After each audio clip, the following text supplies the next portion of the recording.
Sœur Claire, je propose que vous preniez l'évangile du jour de Noël, et là où on parle du Verbe qui s'est fait chair. Très bien. Alors on va commenter, je vais commenter une toute petite partie de ce grand texte qui est le prologue de l'évangile selon saint Jean, donc c'est-à-dire le premier chapitre de l'évangile selon saint Jean, où est évoqué le mystère de Noël et qu'on entend effectivement à la messe du jour de Noël.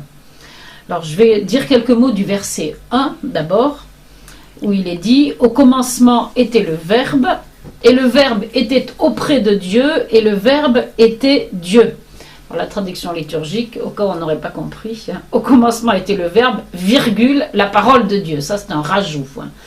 Saint Jean ne précise pas, parce que ça va de soi que le Verbe, il s'agit de la parole de Dieu. La parole de Dieu qui se manifeste dès les origines de la création, puisque au livre de la Genèse, au chapitre 1, au verset 3, il est écrit « Dieu dit que la lumière soit et la lumière fut ».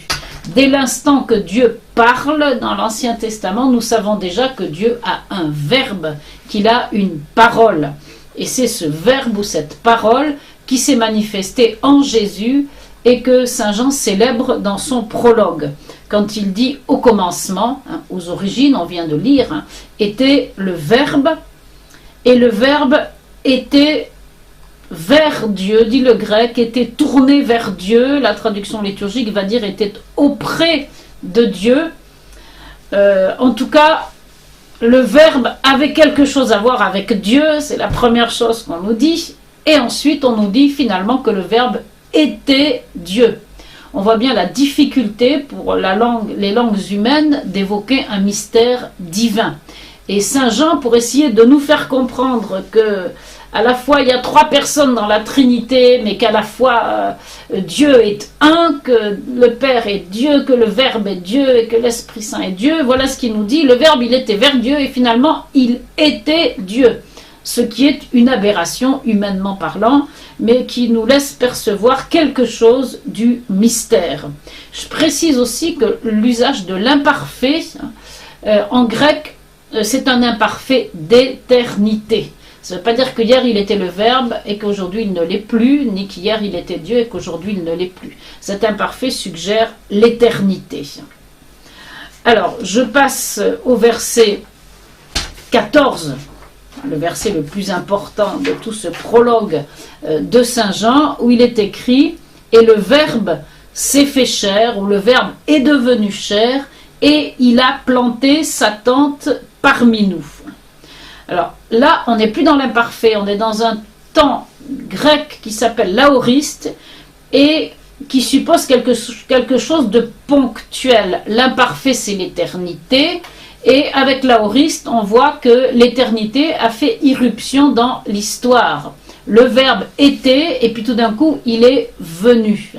Et il est venu dans la chair. Le Verbe s'est fait chair. Chair, ça veut dire notre chair humaine. Et ensuite, il est écrit qu'il a planté sa tente parmi nous. Malheureusement, on traduit toujours « il a habité parmi nous ». Mais c'est insuffisant de traduire « il a habité parmi nous », parce que le grec est clair et net. Il s'agit de planter sa tente. Une expression bien entendue de l'Ancien Testament que Jésus est venu accomplir et transfigurer. Dans l'Ancien Testament, quand Dieu a commencé à parler, à se manifester au peuple, il y avait une tente qui s'appelait la tente du rendez-vous, dans laquelle Moïse entrait, Josué fils de Noun aussi, et qui était le lieu sur lequel reposait la présence de Dieu.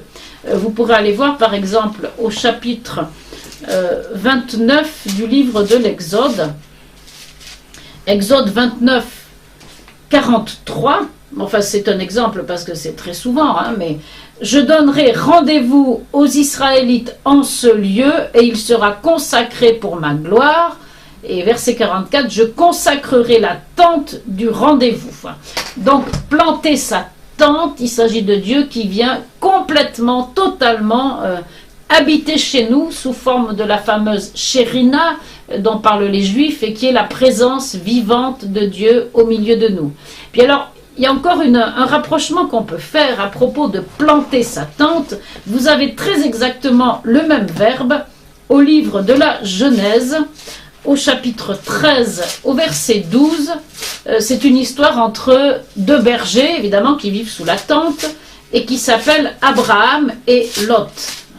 Plutôt qui s'appelle Abraham parce qu'il n'a pas encore changé de nom. Abraham et Lot. C'est au moment où ils se séparent parce qu'ils ont trop de biens, de richesses pour pouvoir habiter ensemble.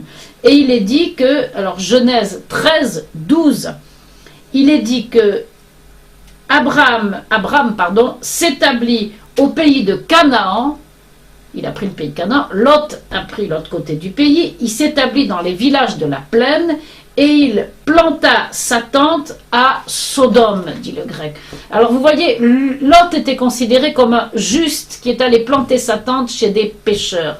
Et Jésus, le juste par excellence, vient planter sa tente chez qui? Alors, plus à Sodome, mais chez nous, parce que nous sommes dans un monde dominé par le prince des ténèbres et nous sommes tous des Sodomes, et le monde actuel comme hier et avant-hier c'est Sodome, mais si on veut, au milieu de ce Sodome, il y a la tente où Dieu nous donne rendez-vous, hein, c'est son corps de chair qui se manifeste à nous très particulièrement à travers les sacrements, hein, et c'est cette merveille que nous célébrons en ce jour de Noël. Sœur Claire, merci.